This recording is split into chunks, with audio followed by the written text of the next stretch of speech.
All right, we're back today, and we got to talk about an interesting part for the University of Oklahoma. Yeah, Jay, give me the hand signs or whatever I'm doing over here. Boom. Yeah. No, we got to talk about offensive line for Oklahoma. This has been the talk amongst college football fans, talking heads, and what's really going to be the focal point for Oklahoma to be successful in their first year in the SEC. So today I'm joined by Jay from Unfair Sports. How you doing today? It's another beautiful day in paradise. I'm back from vacation. I'm getting back into the groove of things, dropping videos. So thanks for having me, PG. Yeah, and I said Unfair Sports. Actually, Unfair Sports, Locked On Sooners, Sooner or Later Show, I'm Prime everywhere, Time dog. College Football. I need to stop. Slow down. Slow down. I'm everywhere. Just all y'all need to know is that your boy's putting in work and I'm tired. So I'm going to start scaling back. But at the same time, I had to come hang out with you, PG. We got to talk. We got to talk ball now that I'm back in town. Yeah, we got to talk ball. Well, we've been talking ball for the past hour in the green room. We have. And now we're finally getting to record the one video we record. But, Jay, the other day, I was on the Coop over on Unfair Sports, and we were talking about the top quarterback rankings that SEC Mike put out. And, one of the things that I kind of got into was in order for you to be successful in the SEC, your offensive line needs to probably hang around that 25 to 30 sack range. We saw Georgia last year. They only allowed 11 sacks on Carson Beck. You had Alabama, who was in the playoffs. They allowed 44 sacks. And remember, Jalen Milroe was getting out of situations. Ole Miss was at 27. So I said 25 to 30.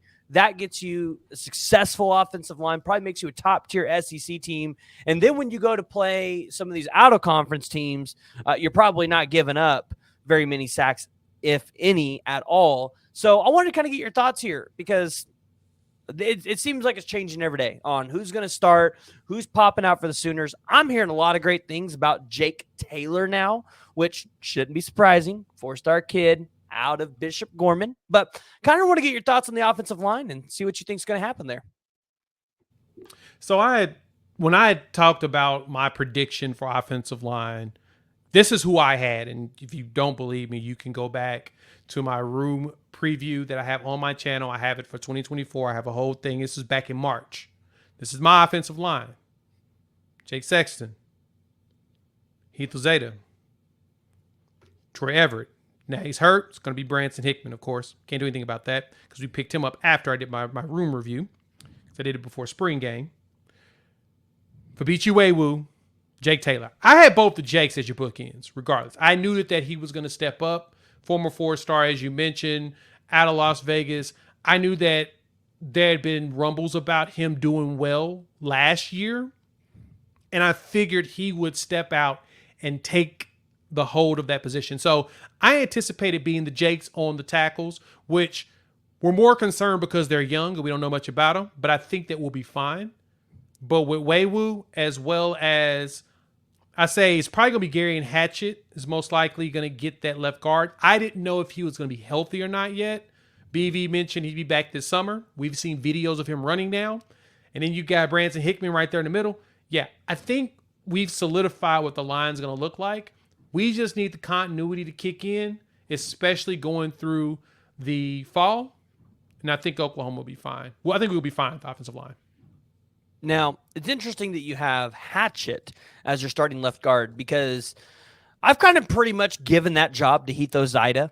I've heard so many great things about him. Same. Out of the spring, out of the spring game, you got to see him. He's put on really good weight. Like his frame looks really good.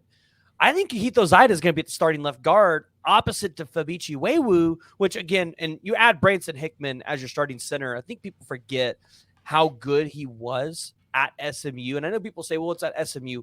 Listen, the center position, regardless of where you play, it's hard to play at an elite level, and he did it. So that's kind of what I'm thinking right there in that interior. And then you got, Jake Taylor, maybe Tarquin right there on that tackle outside of Sexton. I think Tarquin has a shot to start. I think Tarquin does. Hearing that he sounds like he's looking more and more like the Florida version rather than the USC version. But No, on the Ozeta, I was in the exact same boat as you. And that was mainly, like I said, because Gary Hatchett was coming here injured, right? He didn't play in the Natty because of injury. And he was also on that Joe Moore award winning line. He played a lot of snaps. So I anticipated that he would get to that point. But because he was injured, I was like, okay, Ozeta's most likely got that one. And it's only because Hatchett would win that because of experience, not because I don't think that he's overall better, but I think he is better as far as experience goes. From there, though, moving on that, Hickman, this is the one thing to think about with Branson Hickman. He played at SMU. You know SMU played last year, right? TCU and Dominic Played Williams. TCU, Dominic Williams. Dominic had a really good season his freshman year, and last year he was solid. Hickman was getting him in that game most of the time. You want to know the only one he couldn't get? DeJohn Who? Terry. Yep. Couldn't get Terry. He could get Dominic. Yep. But that's the thing about it. And that tells you just how good Hickman is, right? Like Dejon was giving him hell. DJ was giving him hell. But now that they're on the same team, you're going to start seeing probably some cross training on ways to help stop a player of their caliber back and forth. I think Hickman's going to be just fine at center. And like you said, that's a tough position to play. But if you're good, you're good. He's highly graded for a reason. SMU didn't play slouches. They played some nice, solid-sized people, and Hickman was holding his own in all of his games. Go back and look at his grades. Duke can ball. And so we all knew that the interior wasn't going to be the problem. Like, no one had any concerns. It's always been those tackles. And that's kind of why I've been preaching with Beaton Bow. Don't worry. Everything's going to be all right, because all he's got to do is get the continuity going and it'll be fine. I think that the good thing for our offensive line is that they're going up against a really, really good defensive line. So they've got a lot of practice they're getting in and a lot of things to refine. Once they run through the first 3 games of the season, which I think we'll do fine against Houston as they're still going through their refresh, and I think we'll do fine against Tulane as they're going through their refresh. Once we get towards SEC play, I think this line will be gelled enough and we'll know who's going to play, right? At that point, Troy Everett will potentially be back. I don't think he's playing until probably Texas is probably when you'll potentially see Troy Everett rotate in. But yeah, the interior was not the concern. It was always the tackles. Yeah. So the question I asked you though, PG, who's going to be in the 2 deep? And do you see any freshmen making the 2 deep anywhere? I'm glad you brought this up. So I am at the SEC intro day for Oklahoma. I'm walking around the field and I see this gigantic human being that I have to walk up to. And I'm glad you brought up freshmen, because I was about to ask you, what freshman do you think, or is there one guy that you think could be this year's Caden Green, right? He forces his way into the starting lineup. And I bring this up because there was a man that's been posting some pictures with him fishing. And then I got to see him personally at the SEC day. And let me tell you, Isaiah Autry, I think, is a little bit more than what he was advertised on the recruiting trail. Yeah. This man's had to have grown a couple inches. Autry Dent's huge. Like, rumor has it he's up at 6'8" now. He's grown, right? 6'8", 6'9"-ish. He's just tall. Mm-hmm. Like, he's John, and he's still over 300 pounds, right? You can tell Schmitty has built him. He's getting thick. Solid, athletic. All he's got to do is get refined. And honestly, if there's a freshman I think who got a chance to probably jump in there, I think he is one. EPL as well as Eugene Brooks, all they've got to do is get themselves into Schmitty and Beatonbow shape. Mm-hmm. Not saying they're not in shape, but we got to get them into the shape that Schmitty likes to have you in to play. EPL was a late bloomer. He came in late for Oklahoma. He did. He is a summer enrollee. The question is how much was he doing before that? I mean, he runs track. We've seen Tim run track before. But yeah, I do believe that size-wise, because of how big Autry is getting, Autry Dent has a really good chance of playing. I think he's probably the freshman that could rotate into the 2 deep. Mm-hmm. Right? I think he does. And I think that you see either Brooks or EPL in the 2 deep as well. Well, and I'll say this. I've seen EPL in person at the Brent Venables camps, and I think he's lost about a good 20 pounds.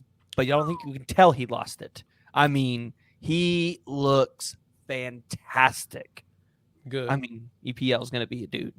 I think we all knew that. So, no, I agree with you. I think it's going to be I would say probably Eugene Brooks more than EPL. I think with EPL becoming a summer unrollee, I think he's going to be a little bit more behind.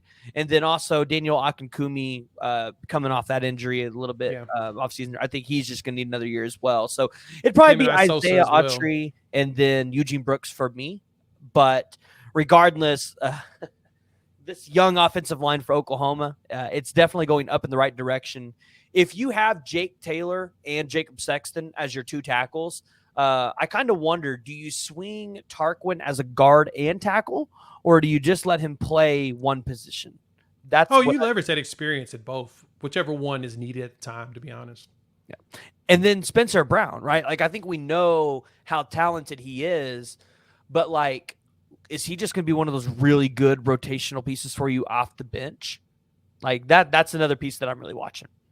Yeah, I'm keeping my eyes on that too. I think that's probably what it is. I've heard rumors from Michigan State people that he wasn't the best practice guy, but he played better in games. But at the same time, if both your Jakes are doing well, starting, Tarquin rotates with them, he probably rotates additionally. Or, I mean, one of the young players take the spot. But we'll kind of see. He's probably really good depth to have. And we'll just kind of see where it goes from there. No, for sure. Listen, this offensive line for Oklahoma, until Beatonbow puts out a bad one, well, we got to trust that Bill Beatonbow is going to put it together, that this offensive line is going to be okay. So exactly. Yes. Jay, go ahead and tell everybody where they can find you at, where they can find all of your amazing content on all of your different channels. Yeah, y'all know where to find me. Go to the main spot, Unfair Sports. Find me here on YouTube as well as wherever podcasts are downloaded and listened to. PG, thanks for having me as usual. Thanks for coming on. Hey, if you guys haven't already, you guys made it this far, make sure you guys hit that like and you hit that subscribe button. But until next time, peace.